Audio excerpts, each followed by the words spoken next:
5 تک کی آیتیں کی ہیں. بسم اللہ الرحمن الرحیم. یعنی الف لام میم ذالک الکتاب لا ریب فیہ ھدی للمتقین. یعنی ہم لوگ اگر ہم لوگ اس پر توجہ کریں تو بھی کچھ چیزیں ہم لوگ کی اور بھی رہ گئی ہیں اس میں. یہ بہت واسٹ ہے ٹاپک. تو اگر ہم لوگ اس پہ حروف مقطعات کے بارے میں بتایا گیا ہے کہ ہم لوگ نے کیا دیکھا، ان لوگوں نے حروف مقطعات کو ان لوگ نے کس طرح سے آ کے رسول اللہ کے پاس کیا. حروف مقطعات کے ذریعے کیا کیا ان لوگ نے، کیسا احتجاج کیا. حروف مقطعات جو الف لام میم ہے نا، ہاں ہاں اتنی حکومت رہے گی، ان لوگ نے اس طرح سے لیا ہے نا. یہ تو یہاں کے اوپر یہ جو ہے کہ ہم لوگوں کو الگ الگ ٹائپ سے دیا ہوا ہے. ہم نے بتایا تھا نا کہ کسی نے تفسیر کسی طرح لی، کسی نے تفسیر کسی طرح لی ہے. تو سب سے پہلے تو سورہ بقرہ، یہ کس کے نام پر ہے؟ یہ بقرہ مطلب ایک گائے. اس میں پورا گائے کا قصہ ہے اس واقعے میں، اس لیے اس کو سورہ بقرہ کہتے ہیں. یعنی اور قرآن کا یہ کیسا سورہ ہے؟ یہ سب سے بڑا سورہ ہے نا. سب سے بڑا سورہ کون سا ہے؟ سورہ بقرہ. اس کی اور خصوصیت کیا ہے؟ اس کی اور خصوصیت کیا ہے؟ یہ سورہ جو ختم ہوا ہے نا تو دعا پہ ختم ہوا ہے. آمن رسول ہے نا. ہاں ہے، ہاں میں بھی دیکھ لوں. اس دن کی ریکارڈنگ نہیں ہو پائی تھی. ہاں تو وہی نا. تو اس کے لیے نا ہاں آج ہو رہی ہے. ہاں تو اس کا یہ نا سورہ جو ہے تو دعا سے شروع ہوتا ہے. اور پھر اس میں نا مثالیں بھی دی گئی ہیں. تحویل قبلہ، یعنی جو خانہ کعبہ پہلے نہیں تھا نا مسلمانوں کا قبلہ، پہلے کیا تھا ہے نا. تو رسول اللہ کو حالت نماز میں ہی رسول اللہ کو قبلہ بدلنے کا حکم دیا. پھر اسی میں ہاں مولا پیچھے ہو گئے رسول اللہ کے، کہ رسول اللہ کے یعنی مولا علی ایک دم پیچھے تھے. تو رسول اللہ جب گھومے تو پوری امت ایسے گھومی. اب جب گھومی تو امت آگے ہو گئی، رسول اللہ پیچھے ہو گئے. اور مولا علی رسول اللہ سے گھومے تو علی علیہ السلام انہیں کے پیچھے ہی گھومے نا. تو مولا علی رسول اللہ کے پیچھے رہے. تو آگے والوں کی نماز کیا ہو گئی؟ رسول اللہ کے آگے ہوئے تو نماز کیا ہو گئی؟ باطل ہو گئی. مگر مولا علی کی نماز وہ بھی تو امام کہتے ہیں نا میں نے 2 قبلوں میں نماز پڑھی ہے. تو اس دن کی نماز 2 قبلوں میں ہو گئی تھی نا. آدھی نماز بیت المقدس، اور جب اللہ نے حکم دیا تو یعنی یہاں کے اوپر یہ سب سے بڑا مین سوال یہ ہے کہ اللہ کے حکم میں ہم کوئی قسم کی نا چوں چرا نہیں کریں. ابھی تو یہ بولا تھا، اب یہ بولنے ہیں، یا امام نے کہا کہ اب یہ نہیں کرو، تو وہاں پہ سے خاموش ہونا ہے. ہم کو امام نے کہہ دیا، ختم ہو گیا. ہم کو کہیں سے سوال نہیں کرنا ہے کہ ہم یہ کیوں کریں. امام کا حکم ہے. کیونکہ قرآن میں ناسخ اور منسوخ آیتیں بھی ہیں. کچھ آیتیں ناسخ ہیں، وہ جب منسوخ ہوئی ہیں تو لوگوں کو نہیں پتہ چلا. تو یعنی یہاں پر نا جو اعتراض کرنے والوں نے اس میں بھی اعتراض کیا ہے کہ کیا اللہ کو معلوم نہیں تھا؟ اللہ نے ہر طرح سے اپنی حجت تمام کی ہے. ابھی میں یہ کہہ رہا ہوں، ابھی میں یہ کہہ رہا ہوں، یہ مانو. جیسے کہ اللہ نے کیا کہا جب آدم علیہ السلام کا اس میں آئے گا بھی، کہ جب پتلا بنایا تو کس مخلوق سے کہا کہ سجدہ کرنا؟ نہیں، فرشتوں سے کہا نا. فرشتے تو پاک ہیں نا، اور اللہ کی عبادت کرتے ہیں. اور اللہ نے کیا کہا؟ میرے سامنے سجدہ کرو. مگر اللہ کیا کہہ رہا ہے؟ میں اس میں روح پھونکوں گا، سب سجدے میں چلے جانا. تو فرشتوں کا کیا کام ہے؟ اللہ کے حکم کو ماننا. یہ ہم کو دیکھنا ہے کہ ہم کو کس کا حکم ماننا ہے. یعنی یہ نہیں دیکھنا ہے کہ کس کے لیے کام کروا رہے ہیں. فرشتے جو معصوم تھے، جو اللہ پر یعنی عقیدہ رکھتے تھے، اللہ کی پاکیزہ مخلوق تھی نا، وہ سب کے سب کیا ہو گئے؟ سجدے میں. یہاں کے اوپر چھانے گئے نا کہ کون کتنا اطاعت گزار ہے. مگر کس نے نہیں کیا؟ کس نے سجدہ نہیں کیا؟ ابلیس نے، ہے نا؟ تو یہاں کے اوپر ابلیس، جبکہ سارے فرشتے اس کی عبادت پہ ناز کرتے تھے، سارے فرشتے، اتنی بہترین عبادت ہے، اتنی بہترین عبادت ہے، سب کو ناز تھا، مگر سب کے آنکھوں کے سامنے سے پردے ہٹ گئے. ارے یہ تو سب سے بڑا نافرمان تھا. تو خالی عبادت کر لینا کافی، عبادت کی ایک حدیں ہیں، اس حد کے ساتھ میں ہم کو عبادت کرنا ہے. ہم چاہتے ہیں ہماری نمازیں پوری ہو جائیں، 100 رکعت ہماری ہے، ہم کو 100 رکعت پوری کرنا ہے. ہو سکتا ہے آپ کی 2 رکعت نماز، مگر جو دوسرے آپ کے فرائض ہیں وہ ادا کرتے ہوئے آپ 2 رکعت پڑھیں گے تو آپ کو 100 رکعت کا ثواب. تو پہلے ہم کو حقوق بھی اور اس کے حدود بھی دیکھنا ہے. یعنی عبادت کی طرح کریں، عبادت ایک کام کی طرح نہیں کریں کہ ہماری عادت ہے. ہماری عادت ہے ہم ظہر کی نماز پڑھ کے ہی کھانا کھاتے ہیں، تو کیا ہے یہ عادت ہے، یہ عبادت نہیں ہے. یعنی عبادت کی بہت زیادہ گہرائی ہے، بہت زیادہ باریکی ہے. عبادت تو سبھی کر رہے ہیں، سارے مسلمان عبادت کر رہے ہیں. عبادت قبول کس کی ہے؟ جو اللہ کی اطاعت میں عبادت کر رہے ہیں، ان کی عبادت قبول ہے. تو یہاں کے اوپر جو ہے تو حروف مقطعات کے بارے میں بہت ساری بحثیں. ہاں تو اس میں ایک ہے نا یہ اس کا ہوا ہے، اور ساتھ ساتھ میں جو ہے تو بہت ہے نا میرا وہ کر دیتا ہے، جہاد کا بھی ہے. دیکھیے جہاد ہر طرح کا ہے، یہ والا جہاد جیسے حج کا ہے. اب حج پہ اللہ ہم سب کو بھی توفیق دے وے، مگر حج کا ہی ایک وہ رکن ہے عمرہ بھی جو اگر ہم لوگ کرتے تو پتہ چلتا ہے کہ یہ ساری چیزیں جو ہیں، جہاد جو لفظ آئے نا تو یہ اپنے نفس کا بھی پہلا جہاد ہے. جب احرام بندھا تب ہم کھجا بھی نہیں سکتے، کیونکہ بال اگر ٹوٹا تو ایک بکرا، ایک بال ٹوٹے گا ایک بکرا، ہے نا. اگر جو ہاتھ میں آ گئی تو ہم اس کو مار نہیں سکتے، جو ماریں گے تو ایک بکرا. ہم نے احرام عورتوں نے باندھ لیا تو آئینہ نہیں دیکھ سکتے، آئینہ دیکھا تو ہم صابن وہاں پہ خوشبو والے صابن سے نہیں نہا سکتے. یعنی یہ کیا ہے، ہمارے خود کا جہاد ہے نا یہ، تو اس کا نام ہے یعنی جہاد. اب ایک جہاد ہم لوگ نے لے لیا خالی کہ ہم کو تلوار سے، وہ تو ہے ہی نہیں عورتوں پہ. تو جہاد یہی ہے کہ ہر چیز میں مشقت کرنا، جد و جہد کرنا، اپنے نفس کا گلا گھونٹنا، اس کو کہا گیا جہاد. اب اپنے گھروں میں تو کتنی بار ہم لوگ کو جہاد کرنا ہے. جب تو رسول اللہ نے کہا تھا یہ جو عورتیں جو کریں گی، جب عورتوں نے آ کے رسول اللہ سے کہا تھا کہ یا رسول اللہ یہ جہاد کی اتنی فضیلت، اور اس کو صرف مردوں کے لیے، پھر ہم لوگوں کو کیسے ملے گا یہ ثواب؟ ہم ان کے بچوں کو پالتے ہیں، ہم ان کے سامان کی رکھوالی کرتے ہیں، ہم ان کے گھروں کو دیکھتے ہیں، ہماری چیز کی. تو جب یہ جاتے ہیں نا جہاد پہ تو ان کو ملے گا، ہم کو نہیں. تو رسول اللہ نے کہا کہ مردوں کا جہاد اصغر ہے اور تمہارا جہاد اکبر ہے. کہا یہ کیسے؟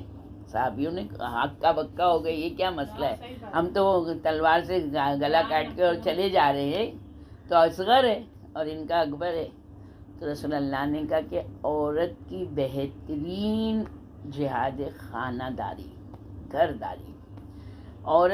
مرد ایک مرتبہ تلوار کھا کے زخمی ہو کے گرتا ہے، روح نکل گئی، سیدھا جنت میں. عورت ایک ایک لمحہ، ایک ایک بات کے اوپر اپنے نفس کا گلا گھونٹتی ہے، تانے سنتی ہے، مذاق مصیبتیں جھیلتی ہے، اذیتیں اٹھاتی ہے، لوگوں کے تانے سنتی ہے، ہر کچھ کرتی ہے، مگر وہاں پر وہ صبر کرتی ہے اپنے گھر کو بہترین گھر بنانے کے لیے، ہر طرح کی ظلم کو سہ لیتی ہے. اس چیز کو کہا گیا ہے، مگر اپنے گھر کو بچائے رکھو، گھر کو نہیں ٹوٹنے دو، اس کو کہا گیا ہے نفس جہاد اکبر. تو اب دیکھیں کتنی ہم لوگوں کے لیے جب ہم لوگ یہ سب حدیثیں اگر پڑھتے ہیں تو کیا ہوتا ہے ہمارے ساتھ میں؟